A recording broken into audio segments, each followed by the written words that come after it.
The ideal foldable phone design was made public by the Galaxy Z Fold 7 leak. With measurements of 158.43 into 143.14 into 4.54 mm, the design boasts a smaller phone thickness and a bigger cover display. With its 10.08 mm rating, the Z Fold 7 is more in line with the Apple Uplift, the thinnest foldable phone, which has an 8.9 mm rating. Compared to the previous iteration, the phone's front is bigger and more like a regular phone than a foldable one.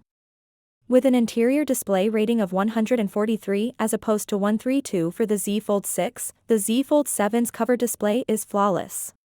These two gadgets are quite different from one another. Additionally, Samsung is moving forward with the most recent software for the Galaxy Z Fold 7 and Z Flip 7. They are introducing One UI 8 with the Z Fold 7, despite their previous difficulties with the One UI 7 update. Sam Mobile and an internal source confirmed that one prototype was seen online running One UI 8.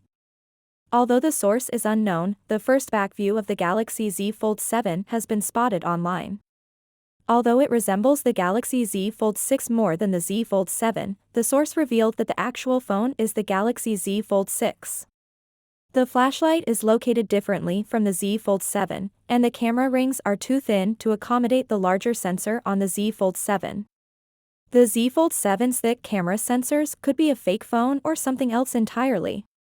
In addition, Samsung is incorporating titanium into the Z Fold 7 and the Electact, the company's first trifold phone. The Z Fold 7 is made more durable by the backplate, which serves as a support between the hinge and the reasonably priced display. Samsung is switching back to titanium after using stainless steel for the first 2 generations and then carbon fiber. Finally, what are your thoughts about it? So without being said, let me know your thought in the comment below, and if you are new here, please subscribe. Peace out.